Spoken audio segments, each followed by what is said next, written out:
Sparowpaw's Secret, a clan audio drama. Credit is given to all of the members of the Aaron Hunter team for coming up with a system of names, ranks, and ways of life followed in the audio recording. I do not own any of the systems created in this. I did, however, create the names of the cats and the clans in this. Please enjoy, and thank you everyone on the Aaron Hunter team. Lucy K10 and Kayla MS10. P.S. All of the parts were done by us. Sparowpaw's Secret, Part 2. Yeah, it's me again, Sparowpaw. Remember that cat Iceclaw that I met when Willowpaw crossed the border?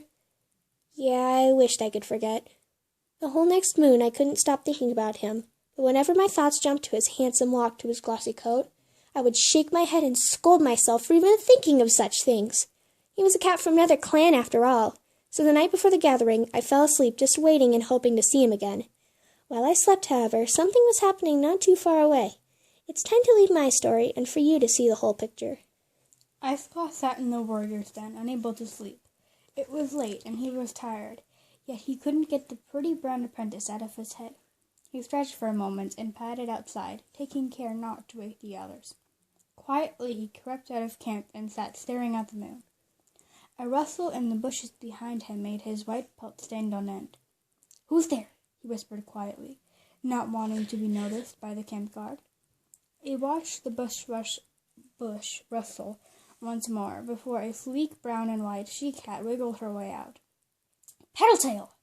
he exclaimed, but quickly quieted himself in fear of being heard within the camp. "What are you doing here?" he hissed at her, a little quieter this time.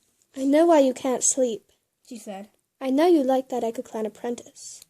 Iceclaw shook his head, denying the fact. No way! A cat from another clan and an apprentice? Never! Petaltail just smiled at him mysteriously. Don't worry, Iceclaw. I won't tell. She turned and padded away, leaving Iceclaw wondering if it was really that obvious. Sparowpaw and Willowpaw padded across the stony terrain that was Echo Clan's territory. Both of them were eager, but Sparowpaw just couldn't hold herself together. Iceclaw might be at the gathering, and she couldn't wait to see him. The small stream encircling the gathering place didn't even cross her mind as she padded across. Before she knew it, she was seated in the clearing surrounding the Starstone. The 6 leaders leapt up and began to speak. Owlstar of Frost Clan began, as she always did, speaking of good prey and healthy cats.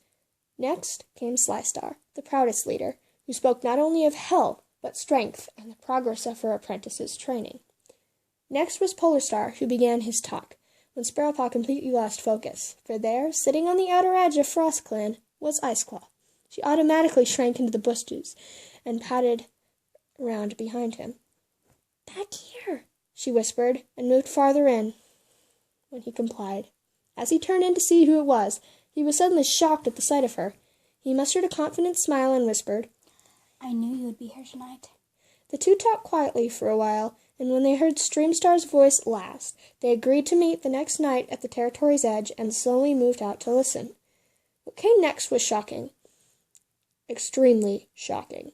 Streamstar looked frail next to the other leaders as she said, "This may be sorry news to you all, but I will be stepping down from leader to become an elder and live my final moons in peace. Silvertail, my deputy, will take over for me, and I hope she is a great leader in my place." Nobody spoke the rest of the night, not even the cats who weren't at the gathering. But Sparowpaw didn't mind the quiet, for she was busy dreaming about the night of happiness with Iceclaw ahead.